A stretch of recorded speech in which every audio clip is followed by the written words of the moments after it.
Class 12th. Poem 2. An elementary school classroom in a slum. बस्ती में एक प्राथमिक school का अध्ययन कक्ष. About the poet. Stephen Spender, 1909-1995, was an English poet and an essayist. He left University College, Oxford, without taking a degree and went to Berlin in 1930. Spender took a keen interest in politics and declared himself to be a socialist and pacifist. Books by Spender include poems of dedication, The Edge of Being, The Creative Element, The Struggle of the Modern, and an autobiography. World within world. In an elementary school classroom in a slum, he has concentrated on themes of social injustice and class inequalities. कवि के बारे में. Stephen Spender एक अंग्रेजी कवि व निबंधकार थे. उन्होंने ऑक्सफोर्ड विश्वविद्यालय का कॉलेज बिना डिग्री लिए छोड़ दिया और 1930 में बर्लिन चले गए. स्पेंडर ने राजनीति में तीव्र रुचि ली और अपने आप को एक समाजवादी और शांतिवादी घोषित किया. स्पेंडर द्वारा लिखी पुस्तकों में poem of dedication, the age of being, the creative element, the struggle of the modern और एक आत्मकथा world within world हैं. An elementary school classroom in a slum में उन्होंने सामाजिक अन्याय और वर्गीय असमानता के विषयों पर अपना ध्यान केंद्रित किया है. Explanation of the poem. Far far from gusty waves these children's faces like rootless weeds, the hair torn round their pallor, the tall girl with her weighed down head, the paper seeming boy with rat's eyes, the stunted unlucky hair of twisted bones reciting a father's gnarled disease, his lesson from his desk at back of the dim class, one unnoted, sweet and young. His eyes live in a dream of squirrel's game in tree rooms other than this. On shore, cream walls, donations, Shakespeare's head, cloudless at dawn, civilized dome riding all cities, belled flowers, Tyrole's valley, open-handed map, awarding the world its world.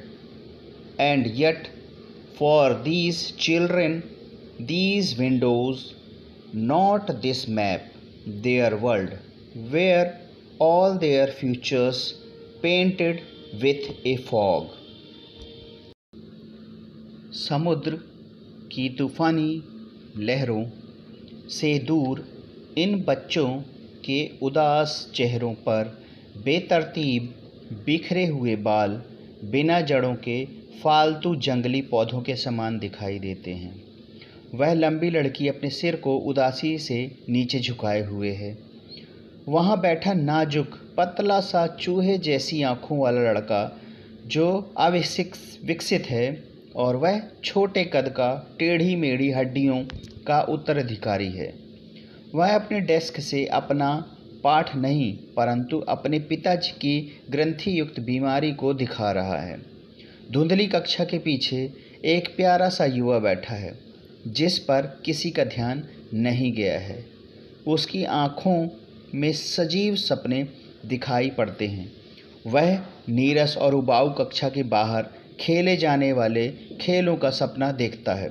वह गिलहरी के खेल के लिए बनाए गए वृक्ष में खोकर के सपने लेता है. स्कूल की अपरी क्रीम रंग की दीवारों पर चंदा द्वारा उगाई गई चीज़ें और शेक्सपियर के सिर की तस्वीरें टंगी हैं, लेकिन ये सभी स्कूल के बच्चों के लिए व्यर्थ है। दीवारों पर दूसरी तस्वीरें भी लगी हैं। बिना बादलों के भोर, श्रेष्ठ शिक्षण संस्थाओं के गुंबद सब शहरों के ऊपर दिखाई देते हैं। ऑस्ट्रिया की टाइरोल घाटी की ये संस्थाएं घंटियों और फूलों से भरी हैं। इन विश्व का मानचित्र खुले हाथों से तैयार किया गया है और इस संसार के लोगों को एक नया संसार भेंट किया जा रहा है।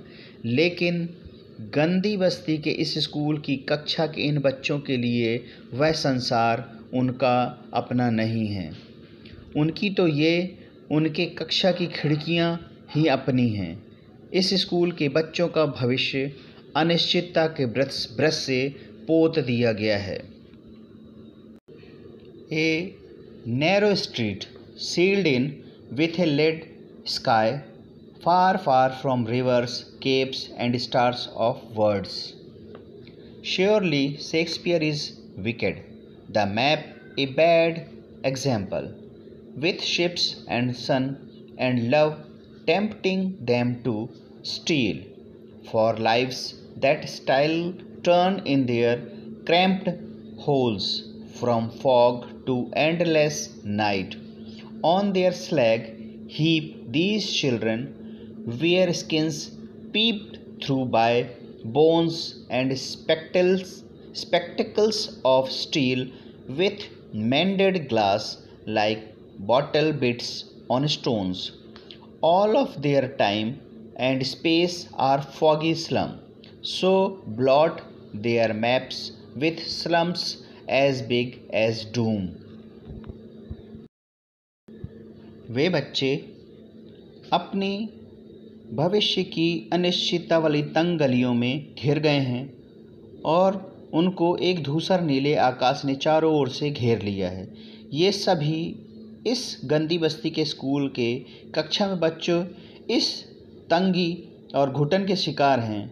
नदियाँ, आंतरी और शिकारों का संसार उनसे बहुत दूर है। निश्चितता रूप से इन बच्चों के लिए शेक्सपियर बेकार और ख़राब है। इस संसार का नक्शा भी उनके लिए बुरा उदाहरण है। जहाज़ों, सूर्य की गर्मी और इंसानी प्यार से भरी यह दुनिया इनको चुराने के लिए प्रलोभित करती है। कोहरे से अनगिनत रात तक उनका जीवन चुपके से उनकी तंग मांदों में आकर घिर जाता है। छोड़े हुए कबाड़ के ढेरों पर बैठे इन बच्चों की खालों में से हड्डियां बाहर झांक रही हैं और ये पैबंद लगे शीशों से जड़े स्टील के चश्मे पहने ऐसे लगते हैं जैसे पत्थरों पर बोतलों के टूटे हुए टुकड़े हों। उनका सारा समय और जगह इन्हीं नरक जितनी बड़ी कोहरेदार गंदी बस्तियों में बीतता है। ये बस्तियां उन महत्वपूर्ण लोगों के लिए बनाए हुए नक्शे को कलंकित कर देती है। Unless governor, inspector, visitor, this map becomes their window, and these windows that shut upon their lives like catacombs. Break, oh break, open till they break the town and show the children to green fields and make their world run azure on gold sands and let their tongues run naked into books. The white and green leaves open history, theirs whose language is the sun. जब तक शासन करने वाले teacher या अध्यापक, निरीक्षक, आगंतुक यह मानचित्र इनके संसार की खिड़कियां नहीं बन जाते और ये खिड़कियां जो उनके जीवन पर कब्र या तहखाने की खिड़कियों की तरह बंद हैं, उन्हें तोड़कर खोल नहीं दिए जाएं और जब तक वे कस्बे को तोड़ नहीं देते और बच्चों को हरे भरे खेत नहीं दिखा दें और उनके विश्व को सुनहरी रेत पर नीली समुद्री लहरों तक विस्तार नहीं कर दें और उनकी दिशाओं जिहादाओं को पुस्तकों में सपाट नहीं दौड़ा देते और यह जीवा सफ़ेद और हरे पत्तों तक पहुंचा नहीं देते ताकि ज्ञान के द्वार उनके लिए खुल जाएं। इतिहास और उनका होगा जिनकी भाषा में सूर्य की प्रकाश और शक्ति है। Questions and answers of the poem. Think it out. Question number 1, tick the item which best answers the following. A. The tall girl with her head weighed down means the girl is ill and exhausted. Second, has her head bent with shame. Third, has untidy hair. Answer is first, is ill and exhausted. B. The paper seeming boy with rat's eyes means the boy is 1. Sly and secretive. Second, thin, hungry and weak. Third, unpleasant looking. Answer is second, thin, hungry and weak. C. The stunted, unlucky hair of twisted bones means the boy 1. Has an inherited disability. Second, was short and bony. Answer 1. Has an inherited disability. D. His eyes live in a dream. Squirrels came in the tree room.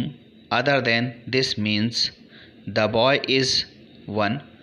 Full of hope in the future. Second, mentally ill. Third, distracted from the lesson. Answer is 1. Full of hope in the future. E. The children's faces are compared to rootless weeds. This means they 1. Are insecure. Second, are ill-fed. And third, are wasters. Answer is 1. Answer is are insecures.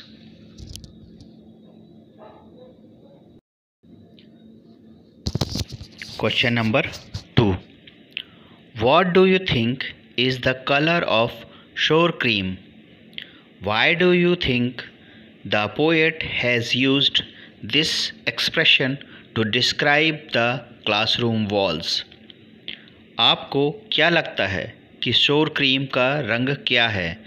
आपको क्या लगता है कि कवि ने इस अभिव्यक्ति का उपयोग कक्षा की दीवारों का वर्णन करने के लिए क्यों किया है? Answer: The color of sour cream is off-white. The poet has used this expression to suggest the decaying aspect. सोर क्रीम का रंग धूमिल सफ़ेद है। कवि ने इस अभिव्यक्ति का उपयोग क्षय या पहलू को सुझाव देने के लिए किया है। Question number 3. The walls of the classroom are decorated with the pictures of Shakespeare buildings with domes, world maps and beautiful valleys. How do these contrast with the world of these children? कक्षा की दीवारें Shakespeare की चित्रों से, गुंबद वाले भवन संसार के नक्शों और सुंदर घाटियों से सुसज्जित है। ये इन बच्चों के संसार से विरोधाभास कैसे प्रस्तुत करती है?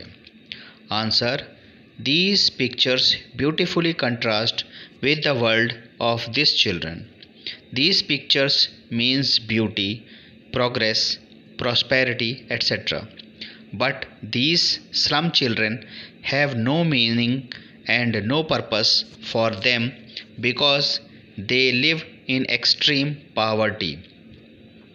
ये चित्र बहुत ही सुंदर तरीके से इन बच्चों के संसार को विरोधाभास में व्यक्त किया है।